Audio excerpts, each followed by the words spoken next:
Hello, everyone, and welcome back to another episode of Inside the Aisle. I'm your host, Niki Wolfe, and today we've got an exciting episode for two separate reasons. Number one, this is the first episode that's actually being filmed, so if for those of you watching on YouTube, hello.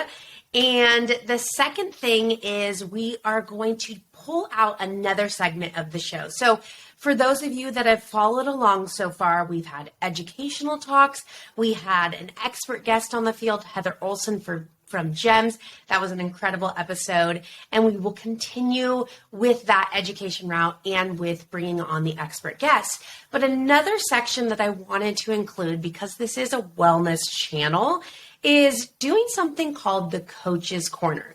So for those of you that are not familiar, I am a certified functional health coach, and I went to a pretty in-depth school to accomplish and get this certification. And there's a lot of different components that are a part of it. But one thing that I do in my general practice is my ultimate goal is helping people live the life of their dreams, but to feel their best and to increase their quality of life and wellness. And we do that through positive psychology and challenging oneself and really just listening to them and being able to reflect their strengths and show them that it's possible. And for those of you that don't know, coaching isn't like therapy. I'm not telling you what to do. It's really asking the right questions to navigate the client to where they eventually want to go. And so we'll dive into that a little bit deeper. But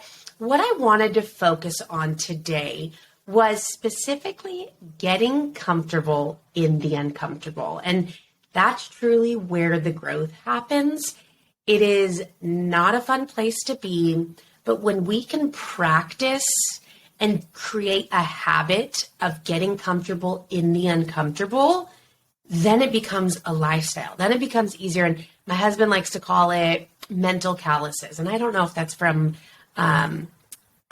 David Goggins, probably is him. If you're not familiar, just Google him.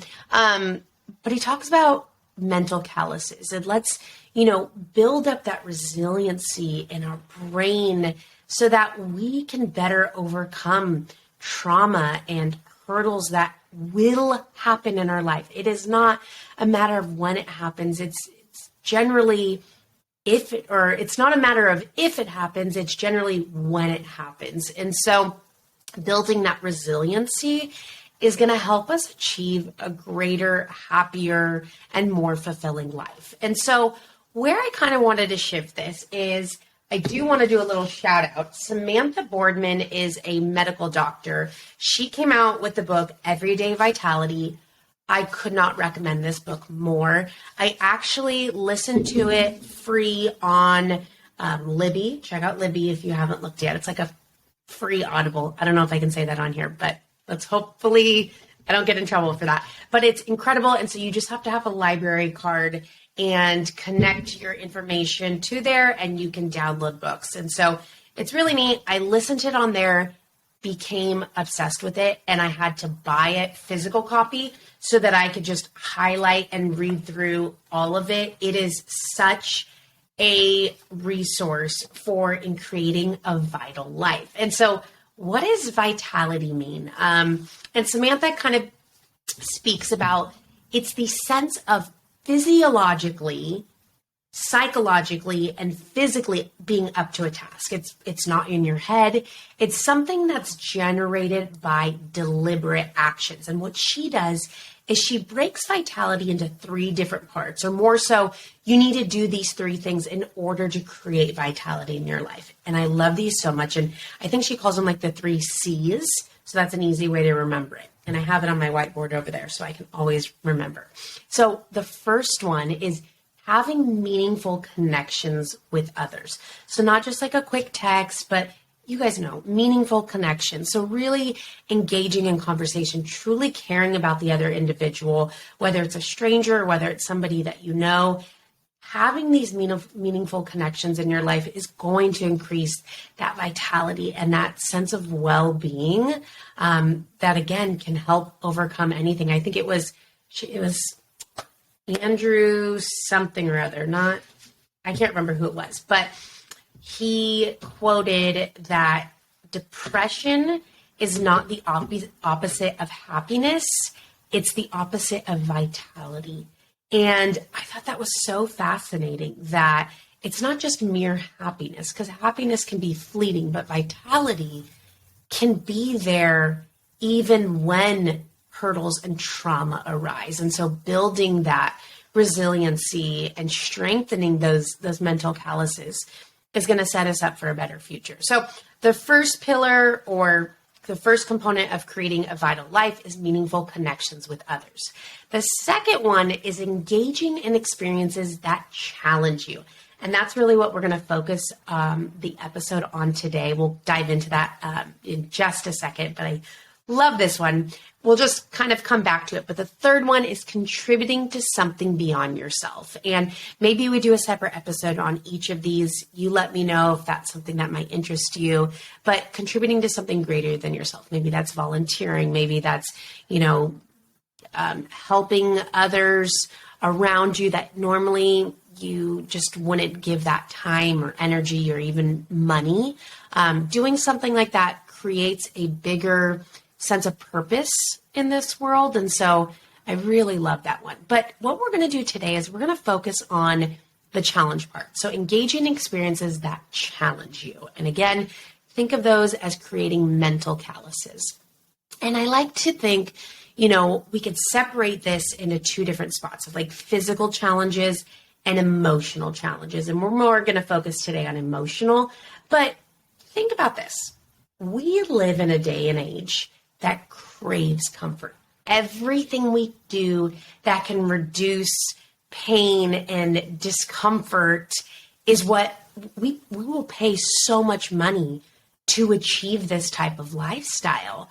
And there are some pros to this, but is it actually pulling us back and harming us from longevity, from living a long, healthy life? And so finding opportunities in the day to create that challenge or to challenge oneself. So real quick on physical, granted, I'm about 5 months pregnant, so things look a little bit different physically, but let's say, before pregnancy, I wanted to go do a workout or a run and I just wasn't in the mood.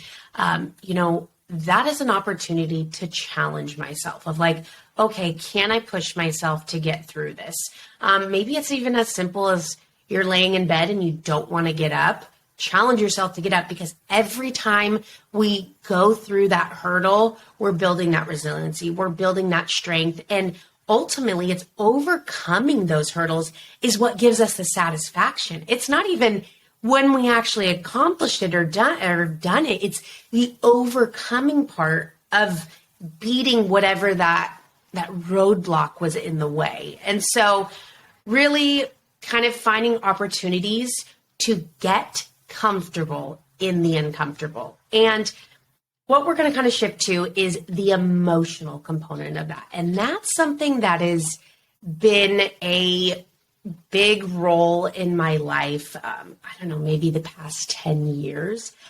For those of you that listened to maybe the first episode, I have struggled with anxiety for quite some time. I have adrenal fatigue, stage 3, and just a number of other things. But anxiety has been one of those things. And it's interesting because people ask, well, what are you anxious about? Sometimes there's absolutely no reason. It's just like someone turns a switch on in my body and all these hormones and neurotransmitters are firing and you feel like you're dying. Like, that's just the best way I can explain it. And there's been different seasons, whether it's in my life or others, where, anxiety might increase, or fear, or, any sort of uncomfortable feeling. And what is our natural reaction? It's to push that away. It's to fight those uncomfortable feelings. And that's why most people, distract themselves with things all day long. Maybe they have the TV on, music on. They don't like being alone. So they go out of their house and they socialize and they do all these things.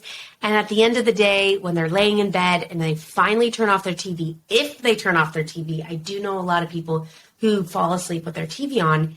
But if you don't, and you tend to get a panic attack or a large amount of anxiety or blood pressure, heart rate rising in the evening, it's generally because it's the first time in your entire day that you don't have any external stimulus, that you don't have any distractions to hold you back from processing all the emotions. And so one thing that I learned, quite some time ago is to embrace that, is to sit with those uncomfortable feelings. And I know I've mentioned to that in a previous episode of, anxiety comes in.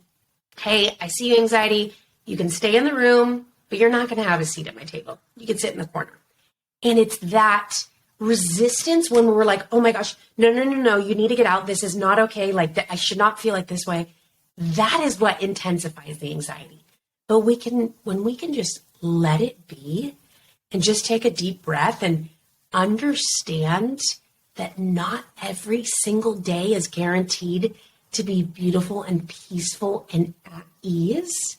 And when those uncomfortable feelings come, to just allow them, to actually challenge yourself on, okay, here's a challenge. I have this anxiety right now. This is you actually talking to yourself in the moment of anxiety. So anxiety's here. All right, Niki, I can do this. This is going to be my current challenge. I'm going to let this anxiety sit and just let it be. This is a part of the process. And, for those of you that may be spiritual, something that helps me is, I pray and I say, instead of God, get me out of this, I ask God, can you get me through this? Because we need to go through it in order to experience the growth, in order to experience the strength and build that resiliency and build those calluses. And so I just challenge you today that when any sort of feeling of uncomfortability comes, whether that's physical, whether that's emotional, instead of pushing it away and increasing that resistance, allow it to just sit. Allow it to just be, and trust me, I can connect to so many things where I'm literally feeling like I'm dying, like I'm having a stroke or a heart attack. And I just take a deep breath. And sometimes I even go through a checklist of like, okay, am I breathing? Can I see? Can I feel? And just maybe even reality testing of like, have I ever had one? What is evidence to the contrary? Could I just be stressed? Anxiety can do a powerful amount of things. Maybe even pretend your friend is experiencing this. What would you tell them? And so reality testing and asking yourself these questions, because sometimes it's just irrational feelings that, or rational thoughts then evoke a feeling.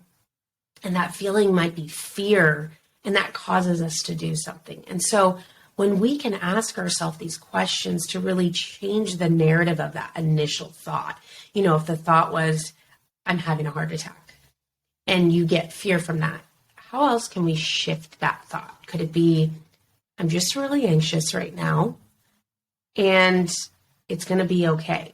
Well, what's the feeling that comes from that? Honestly, there's a little bit of peace. There's a little bit of relatability. I mean, how many of us have anxiety on a regular basis? And it's going to be okay. That gives me hope. And so that kind of takes me off the edge. And then maybe my behavior that comes from that is a little bit different than it was when I was thinking I was having a stroke. So I hope this all makes sense, that in order to build resiliency, in order to create a life full of vitality, one of the main contributing factors is challenging yourself every day to getting comfortable in that uncomfortable. And I'm telling you, that is where the growth happens. And man, I wish I could find it. There's a little, I think it was like an image that I found, and I have it saved on my phone. It's probably like in the favorite section. And it was something, I'm going to butcher it, but I'll just kind of give the moral of it. When you're facing a time of difficulty, remember that you faced more difficult days and you made it through. And that's something that I hold on to when I'm in the depths or when I'm in the dark and it's just a really heavy day, that I've been through worse and that I've overcome it. And I can do the same. I think there's a stat that it's like, I don't even remember the numbers. I need to get on top of all these things, but they just pop up. I didn't think about this beforehand, but it's a stat that the reason we don't succeed in things is like 90% because of us, because of our mentality. It has nothing to do with others. It doesn't have anything to do with like other limitations of like finances or resources. It's all in our head. So if we can build the calluses in our head, if we can build that strength and resiliency, we can overcome anything. We can accomplish so much. We could serve and help so many individuals and just enrich the lives of others. So I just kind of want to close out with that. It's just a reminder to get comfortable in the uncomfortable. And I hope this provided value and support. And for any of those that are going in the depths right now, I hear you. I feel you. I've been there.